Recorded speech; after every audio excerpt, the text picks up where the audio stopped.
Hello students, मैं अंजलि पयाल स्वागत करती हूँ आपका आईसीटी वर्चुअल क्लासरूम देहरादून से। कैसे हैं आप सब लोग? उम्मीद करती हूँ आप सब लोग अच्छे होंगे और अपनी लाइफ में बहुत बेहतर कुछ कर रहे होंगे। आज हम बात कर रहे हैं क्लास 9th के साइंस की, और जैसा कि आप लोग जानते हैं सेकंड चैप्टर यहाँ पर चल रहा है, जिसमें हम किस पर बात कर रहे हैं, सेपरेशन मेथड्स पर हम लोग यहाँ पर बात कर रहे हैं। आज के सेशन में कुछ और मेथड्स पर हम लोग बात कर लेते हैं। एक बार क्विक रिवीजन लेंगे कि क्या क्या मेथड्स आप अभी तक पढ़ चुके हैं, ठीक है ना। सेपरेशन मेथड में हम लोग चले थे सब्लिमेशन से। सब्लिमेशन की ऊर्ध्वपातन। ऊर्ध्वपातन में आपके दो ऐसे पदार्थों को अलग किया जाता है जिसमें एक सब्लिमेबल होता है और दूसरा नॉन सब्लिमेबल होता है, यानी कि एक ऊर्ध्वपातित हो सकता है और एक ऊर्ध्वपातित नहीं होगा, ठीक है। तो आप क्या करेंगे, मिश्रण को गर्म करेंगे और गर्म करने से एक आपका ऊर्ध्वपातित हो जाएगा और दूसरा वहीं रह जाएगा। ऊर्ध्वपातन का मतलब क्या है कि पदार्थ आपका तापमान मिलने पर ठोस अवस्था से सीधा गैसीय अवस्था में जाता है बिना द्रव अवस्था में बदले, ठीक है। इसी को सब्लिमेशन कहा जा रहा था, जिसमें आपने देखा कि अमोनियम क्लोराइड को किसी सॉल्ट के मिक्सचर से आपका सेपरेट किया जा रहा है, ओके। फिल्ट्रेशन हम लोगों ने देखा, निस्यंदन जिसे कहा जाता है या छानना आपका सामान्य भाषा में कहा जाता है, जिसमें एक कोई अविलेट ठोस जो आपका किसी द्रव में उपस्थित है उसको फिल्टर पेपर से पास किया जाता है। फिल्टर पेपर के छिद्रों को पार करके आपका लिक्विड पार हो जाता है, जिसको फिल्ट्रेट कहा जाता है, और रेजिड्यू आपका वहीं रह जाता है, ठीक है ना। तो उसको क्या कहा जाता है, निस्यंदन कहा जाता है या फिल्ट्रेशन, छानना जिसे आप कह रहे हो, ठीक है ना। जैसे चाय का छानना हो गया, पानी से रेत को अगर अलग करना है तो उसके लिए भी इसी विधि का प्रयोग किया जाएगा। इसके अतिरिक्त अगर हम क्या कर रहे हैं, कोई भी ऐसा आपके पास द्रव है जिस द्रव में कोई सॉलिड सब्सटेंस है और वो इनसॉल्युबल है, तो उसको फिल्टर करने के लिए आप इस विधि का प्रयोग करेंगे, ठीक है ना। तो इस तरह से हमने ये टेक्निक देखी थी जहां पर फिल्टर किया जा रहा था मिक्सचर को। देन सेंट्रीफ्यूगेशन आपका नेक्स्ट मेथड है, अपकेंद्रण जिसे कहा जाता है। सेंट्रीफ्यूगेशन में आपका क्या होता है कि दो लिक्विड आपस में मिक्स है और उनको सेपरेट करने के लिए अपकेंद्रण बल का और अपकेंद्रण मशीन जो होगी, यंत्र जो होगी, उसका प्रयोग किया जाएगा, और उसको प्रयोग करने से दोनों द्रव आपका सेपरेट हो जाएंगे। जैसे आपका दही से मक्खन या फिर क्रीम से मक्खन को प्राप्त किया जाता है, ठीक है। चलिए, इवेपोरेशन की बात करेंगे, वाष्पीकरण। वाष्पीकरण में किसी द्रव में अगर कोई ठोस घुला हुआ है और उन दोनों को सेपरेट करने के लिए वाष्पीकरण का प्रयोग किया जाता है। जैसे समुद्री जल है, समुद्री जल से नमक प्राप्त करनी है तो वाष्पीकरण के द्वारा ही वो प्राप्त होगी हमें, ठीक है। चलिए, हो क्या रहा है, उस मिक्सचर को गर्म किया जा रहा है और गर्म करने से वाष्पीकृत होने वाला द्रव आपका भाप में बदल जाएगा और मिश्रण का दूसरा घटक जो है ठोस वो वहीं रह जाता है, ठीक है। चलिए, क्रोमेटोग्राफी की हम बात कर रहे थे। क्रोमेटोग्राफी में आपका एक मिश्रण है और उस मिश्रण में अलग अलग उसके घटक हैं, उनको हम लोग सेपरेट करते हैं और उनको किसके द्वारा, उस आपका एक आपके पास स्टेशनरी फेज होगा, एक मोबाइल फेज होगा। बेसिकली स्टेशनरी फेज आपका क्रोमेटोग्राफी पेपर है, उस क्रोमेटोग्राफी पेपर पे आप वो मिक्सचर डाल रहे हैं, देन उसको मोबाइल फेज में सेट कर रहे हैं, जिससे कि क्या हो रहा है, मोबाइल फेज जो है आपका वो धीरे धीरे ऊपर चढ़ता है स्टेशनरी फेज में, और उसके साथ साथ इस प्रकार से उसके कंपोनेंट भी अलग हो जाते हैं। जैसे आपने बोला ब्लैक इंक में कौन कौन से और इंक आपके मिक्स हो रखे हैं, उसका हमें पता लगाना था, ठीक है। तो ये क्रोमेटोग्राफी के द्वारा आपका हमने किया था, ओके। देन डिस्टिलेशन पर हम लोगों ने बात की। डिस्टिलेशन में दो ऐसे द्रव आपस में घुले हुए हैं जिनका क्वथनांकों का अंतर कम से कम 50 डिग्री का होगा, तो उनको क्या किया जाएगा, गर्म किया जाएगा, और गर्म करने से क्या होगा आपका, जिसका क्वथनांक कम है वो पहले वाष्पीकृत हो जाएगा और दूसरा वहीं द्रव अवस्था में रह गए, तो वो वाष्पीकृत होकर के आप उसे इस प्रकार से अलग कलेक्ट कर लेंगे, और जो दूसरा है जिसका आपका क्वथनांक अधिक है वो यहीं रह जाएगा। जैसे आपने बोला वाटर और एसीटोन का मिक्सचर है, कैसे सेपरेट करेंगे, तो एसीटोन का क्योंकि क्वथनांक कम होता है वो पहले आपका भाप में बदल जाएगा और पानी वहीं रह जाएगा, ठीक है। इस प्रकार से हमने आसवन पे बात की। देन हमने प्रभाजी आसवन, फ्रैक्शनल डिस्टिलेशन जिसे कहा जाता है, तो ये डिस्टिलेशन का सेटअप था आपका। इससे विपरीत होता है आपका फ्रैक्शनल डिस्टिलेशन, तो इसमें भी गर्म है, इसमें भी आपका जो मिक्सचर्स के कंपोनेंट्स हैं उनके क्वथनांकों में अंतर देखने को मिलेगा, लेकिन इनमें अंतर बहुत ज्यादा नहीं होता है। जैसे वहां हमने बोला कम से कम 50 डिग्री का अंतर था आसवन में, यहाँ बहुत कम अंतर होता है, और इसमें दो से अधिक द्रवों को आप पृथक करते हैं। जैसे कि हमने बोला क्रूड ऑयल जो होते हैं, कच्चा तेल, यानी कि जैसे पेट्रोलियम आपका निकाला जाता है धरती की सतह के नीचे से, फिर उसको प्रभाजी आसवन के ही द्वारा उसके कंपोनेंट में सेपरेट किया जाता है। समझ रहे हैं? क्योंकि उस पेट्रोलियम में आपका केरोसिन भी है, पेट्रोल भी है, आपका डीजल भी है, पैराफिन वैक्सेस हैं, आपके गैसोलीन है, बहुत सारी चीजें हैं उसमें। तो उनको अलग अलग प्राप्त करने के लिए इस तरह से फ्रैक्शनल डिस्टिलेशन का प्रयोग किया जाता है।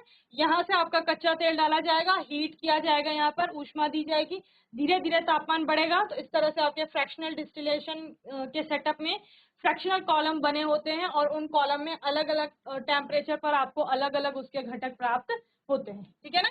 इस पर हम लोगों ने यहाँ पर बात की थी कि ये आपका क्या है, फ्रैक्शनल डिस्टिलेशन। आज के सेक्शन में बात करते हैं क्रिस्टलाइजेशन पर या क्रिस्टलीकरण पर। क्रिस्टलाइजेशन या क्रिस्टलीकरण का प्रयोग क्यों किया जाता है और कब किया जाता है?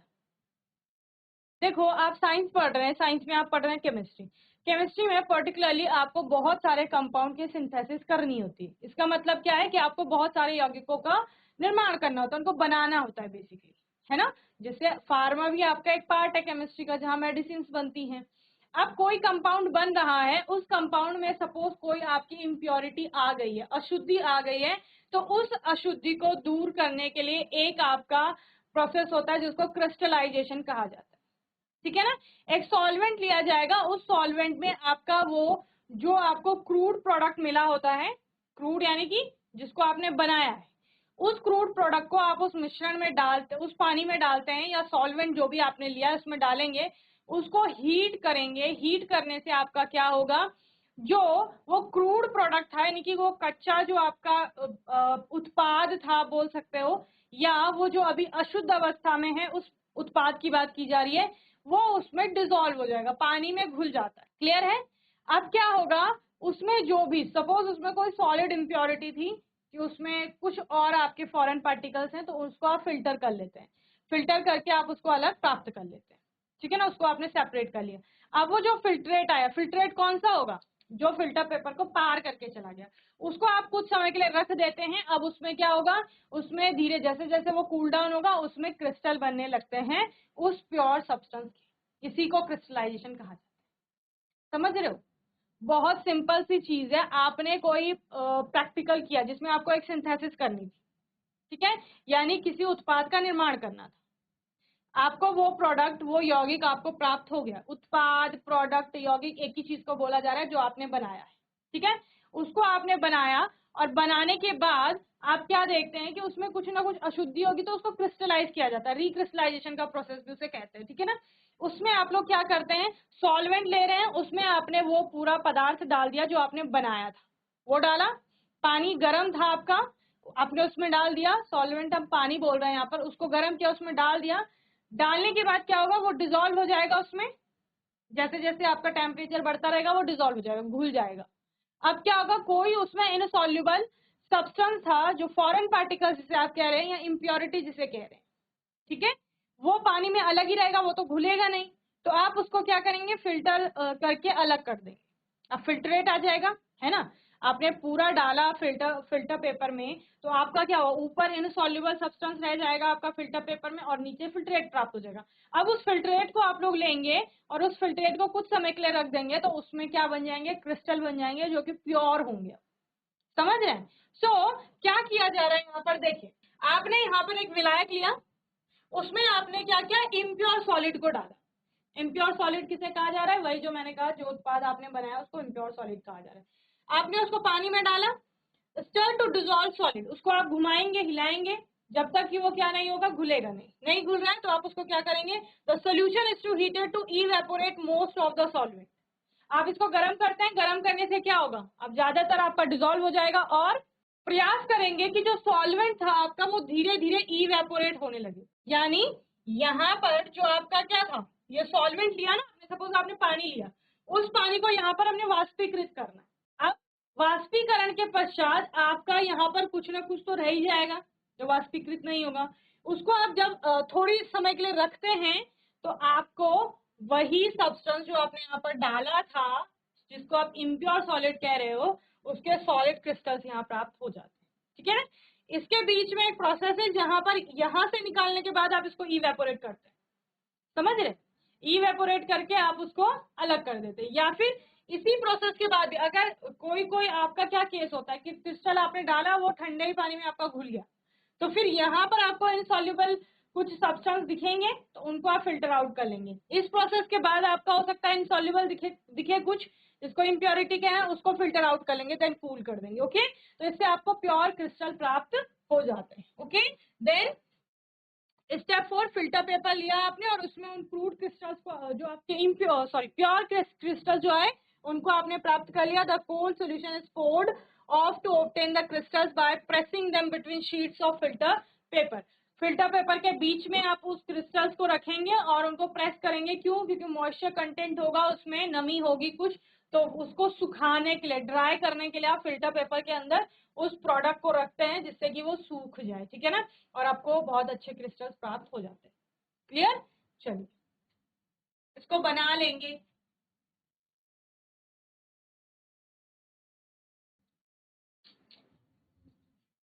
चलिए, so what is crystallisation? Crystallization is a separation technique or method in which solids are separated from a solution। ठीक है ना, एक विलियन से भी आपका किसी सॉलिड को आप क्या करते हैं, सेपरेट करते हैं क्रिस्टलाइजेशन में। In this technique, the solvent molecule start evaporating, leaving behind the solute when the solution is heated in an open container। ठीक है ना, किसी ओपन कंटेनर में आप जब उसको क्या कर रहे हो, हीट कर रहे हो, तो सोल्यूशन में आपका क्या हो रहा है, जो सॉल्वेंट है वो इवेपोरेट हो जा रहा है और उसके पीछे आपका सॉलिड रह जाता है, जो सोल्यूट है वो रह जाता है।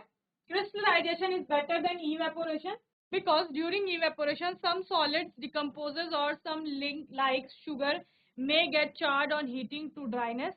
Some impurities may remain dissolved in the solution even after filtration, which on evaporation contaminates the solid। okay, क्या कहा जा रहा है यहाँ पर कि जो वाष्पीकरण है उसकी तुलना में क्रिस्टलाइजेशन अच्छा है, क्योंकि उस केस में आपका कोई सॉल्यूट, जैसे शुगर की बात कर रहे हैं, तो वो हीट करने से और हीट टू ड्राई करने से आपका चार्ड हो जाता है। Some impurities may remain dissolved in the solution even after filtration, which on evaporation contaminates the solid. ठीक है ना, क्या होता है, फिल्ट्रेशन के बाद भी कुछ इम्प्योरिटीज रह जाती हैं जो कि इवेपोरेशन में आपका क्या कर देते हैं, कंटेमिनेट कर देते हैं सॉलिड को। ओके, ठीक है। मोर ओवर क्या बोलेंगे कि क्रिस्टलाइजेशन अच्छा है। जहां पर अगर इन दोनों में से आप किसी एक को यूज कर सकते हैं तो आप क्रिस्टलाइजेशन को यूज करें। समझ रहे? चलिए, तो क्रिस्टलाइजेशन यानी क्रिस्टलीकरण। क्रिस्टलीकरण वह विधि है जिसके द्वारा क्रिस्टल के रूप में शुद्ध ठोस को विलयन से पृथक किया जाता है। ठीक है ना, इस वाली को समझिए। जो आपने इससे पहले वाली स्लाइड देखी उसमें थोड़ा लास्ट वाला स्टेप को ज्यादा इलेबोरेट किया गया, इसमें पूरा बताया गया है कि क्रिस्टलीकरण वह विधि है जिसके द्वारा क्रिस्टल के रूप में शुद्ध ठोस को विलयन से पृथक किया जाता है।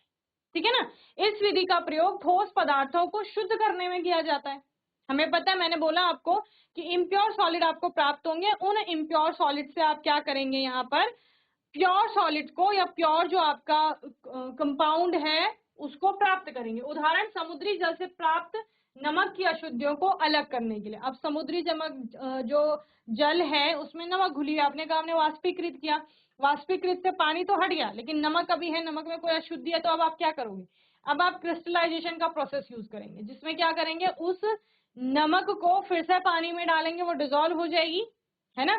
जो अशुद्धियां होंगी वो कैसी रहेंगी, वो इनसॉल्युबल है तो वो डिजोल्व नहीं होंगी, है ना, तो उसको आप से अलग कर लेंगे। देन आपका उसको इवेपोरेट करेंगे, फिर से पानी को इवेपोरेट करने से आपका पानी जो है वो इवेपोरेट हो गया और वहां क्या रह गए, क्रिस्टल्स रह गए, जो कि ठंडा होने पर बहुत अच्छे क्रिस्टल्स आपको प्राप्त हो जाएंगे। अनुप्रयोग क्या है, समुद्री जल से प्राप्त नमक को शुद्ध करने में। समुद्री जल से नमक प्राप्त करने के लिए आपने वाष्पीकरण अपनाया, ये ध्यान रखेंगे, है ना। समुद्री जल से नमक प्राप्त करने के लिए आपने वाष्पीकरण अपनाया और उस नमक को शुद्ध करने के लिए आपने क्रिस्टलीकरण अपनाया। समझ रहे हो, ये आपको ध्यान रखना है। अशुद्ध नमूने से फिटकरी को पृथक करने में इनमें इसका उपयोग होता है। क्रिस्टलीकरण विधि साधारण वाष्पीकरण विधि से उत्तम होती है, जिसके निम्न कारण है। कुछ ठोस विघटित हो जाते हैं या कुछ चीनी के समान गर्म करने पर झुलस जाते हैं। क्या? वाष्पीकरण में। वाष्पीकरण में जो सोल्यूट है, क्या कहा जा रहा है, वो कैसा हो जाता है, आपका विघटित हो जाता है, डिकम्पोज हो सकता है। ओके, और जैसे चीनी है वो कैसी हो जाती है, आपकी झुलस जाती है। चार्ट कहा ना आपने, छानने के पश्चात भी अशुद्ध विलय पदार्थ को विलायक में घोलने पर विलयन में कुछ अशुद्धियां रह सकती हैं। वाष्पीकरण होने पर ये अशुद्धियां ठोस को दूषित कर सकती है। क्लियर है? तो इस प्रकार से आपका क्रिस्टलीकरण, तभी तो हमने कहा कि समुद्र के जल से आपने नमक प्राप्त की जब, तो वो वाष्पीकरण से प्राप्त की, लेकिन उससे आपका नमक पूरी तरीके से क्या नहीं हुआ, साफ नहीं हुआ या शुद्ध नहीं हुआ, प्योर नहीं हुआ, आपका प्योर सॉल्ट आपको प्राप्त नहीं हुआ। तो आपने क्या किया, फिर क्रिस्टलाइजेशन का प्रोसेस यूज किया यहाँ पर। ओके, चलिए इसको नोट करेंगे फिर आगे चलेंगे।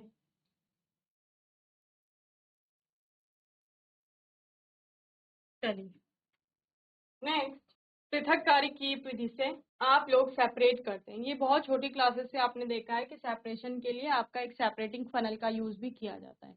इसमें होता कुछ नहीं है, जैसे आपके दो इमिसिबल लिक्विड्स हैं, सपोज दो अमिश्रणीय द्रव हैं, उन द्रवों को इस सेपरेटिंग फनल में डाला जाता है। इस प्रकार से इमिसिबल लिक्विड्स आपको पता होते हैं कि दो अलग अलग सेपरेट लेयर्स बना लेती है, तो दो लेयर बन गई आपकी, ठीक है ना। ये आपका ऊपर वाला जैसे ऑयल का है, केरोसिन ऑयल लिखा हुआ है, और वाटर, केरोसिन ऑयल और वाटर का एक मिक्सचर था, उनमें से आपने ऑयल को और वाटर को सेपरेट करना है, ठीक है ना। डिकेंटेशन भी आप लोग यूज करते हैं, लेकिन उससे अच्छा क्या है, ये वाला प्रोसेस है। सेपरेटिंग फनल में आपने यहाँ से ओपनिंग होती है इसकी, यहाँ से आपने मिक्सचर को डाला, अनडिस्टर्ब रखा, थोड़ी देर के लिए स्थिर रखा, तो क्या होगा, दोनों लेयर्स अलग हो जाएंगी। समझ रहे हो, इस तरह से आपको अलग अलग लेयर्स दिखाई देंगी द्रवों की। अब क्या होगा, स्टॉप कॉक को लूज करेंगे यहाँ से, इससे क्या होगा, आपका ये नीचे वाला जो लेयर है लिक्विड की, ये नीचे वाला जो लिक्विड है वो धीरे धीरे आपका बाहर आने लगेगा। एक वेसल ले लेंगे आप, नीचे बीकर ले लिया जैसे आपने, तो बीकर में आपने उसको धीरे धीरे कलेक्ट कर लिया ड्रॉप पर। जब ये लेयर यानी कि ये पूरा वाटर आप कलेक्ट कर लेंगे, यहाँ पर आ जाएगा, पूरा खत्म हो जाएगा, तो आप इसको फिर से बंद कर लेंगे। समझ रहे हैं, बंद कर लिया। अब ये यहाँ जो लिक्विड है इसको आप दूसरे वेसल में ले लेंगे, दूसरे बीकर में निकाल लिया, तो दोनों जो आपके मिक्सचर के कंपोनेंट थे, जो कि आपके इमिसिबल लिक्विड थे आपस में, तो उनको आपने क्या कर लिया, सेपरेट कर लिया by using separating funnel. Okay, so a separating funnel is a funnel that is used to separate immiscible liquids. यही मैंने कहा ना। इसमें क्या होता है, इमिसिबल लिक्विड जो होते हैं, अमिश्रणीय द्रव, उनको सेपरेट करने के लिए सेपरेटिंग फनल यूज की जाती है, ठीक है। Liquids that do not mix with each other are said to be immiscible. जो आपस में मिलते नहीं है या घुलते नहीं है, विलीन नहीं होते एक दूसरे में, उनको इमिसिबल कहा जाता है। जैसे तेल और पानी की बात हम कर रहे हैं, तो वो इमिसिबल यानी कि अमिश्रणीय है। लेकिन अगर हम वहां दूध और पानी की बात करेंगे तो वो मिश्रणीय है। क्यों? क्योंकि वो एक दूसरे में विलीन हो रहे हैं। अल्कोहल और पानी की बात करो, आपका एसीटोन और वाटर हो गया, तो ये सारे मिसिबल है। समझ रहे? तो two immiscible liquids such as oil and water can be separated by using a separating funnel. ठीक है ना, ऑयल और वाटर को हम सेपरेट कर सकते हैं सेपरेटिंग फनल का यूज करके। ओके, पृथक्करण कीप या पृथककारी कीप भी से कहा जाता है। दो अघुलनशील या अमिश्रणीय द्रव को आसानी से पृथक्करण कीप द्वारा अलग कर सकते हैं। पृथककारी कीप का स्टॉप कॉक खोलने से पानी दूसरे बीकर में इकट्ठा कर सकते हैं तथा दूसरे बीकर में बचा तेल इकट्ठा कर सकते हैं। समझ रहे हैं? तो इससे क्या होगा, दोनों को हमने पृथक कर लिया। चलिए इसको बना भी लेंगे साइड में और नोट कर लेंगे।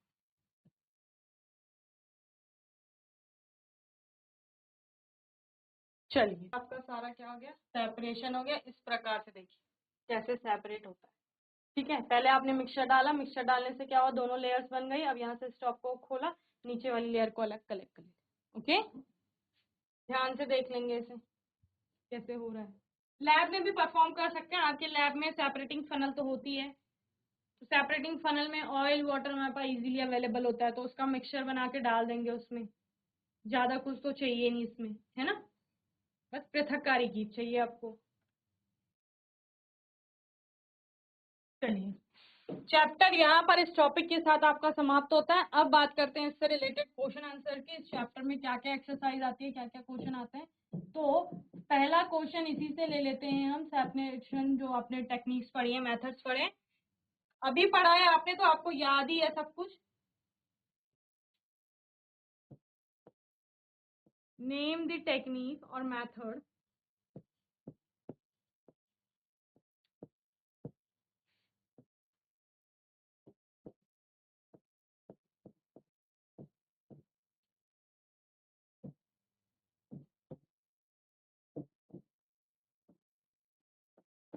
टू सेपरेट, फर्स्ट है आपका बटर फ्रॉम कर्ड,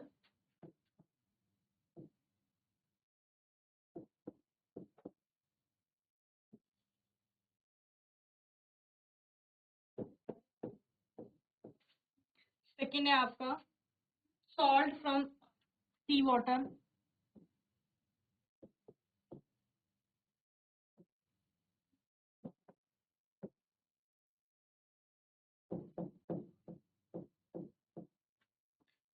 थर्ड है camphor from salt.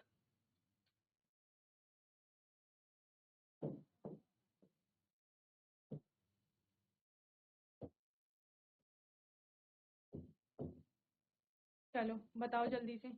Butter from curd, butter और कर्ड में हमने क्या बोला, दो लिक्विड है जो आपस में मिल रखे हैं, मिश्रण के घटक दोनों लिक्विड है। दोनों अलग करने के लिए क्या करेंगे, सेंट्रीफ्यूगेशन फोर्स का यूज करेंगे, सेंट्रीफ्यूगल फोर्स से आप बोलते हैं। अब केंद्रीय बल का प्रयोग करेंगे, ठीक है ना, यानी अब केंद्रण विधि आपका यहाँ पर काम करेगी। लिखिए सेंट्रीफ्यूगेशन, ठीक है।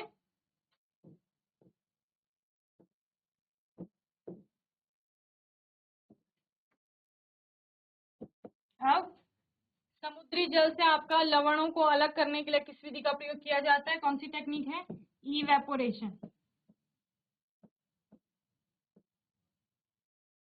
वाष्पीकरण या वाष्पन, ठीक है।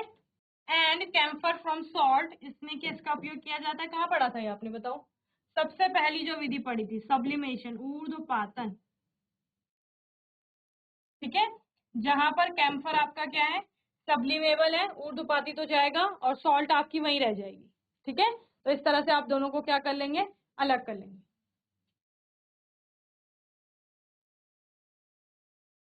चलिए एक क्वेश्चन मैं आपको होमवर्क में दे रही हूँ, बहुत इंपॉर्टेंट क्वेश्चन है आपका।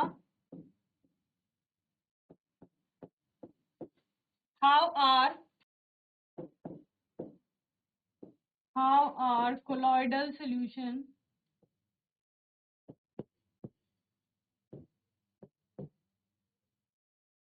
सस्पेंशन एंड सॉल्यूशन और ट्रू सॉल्यूशन जिसे आप कहते हो, how are colloidal solution suspension and solution different from each other.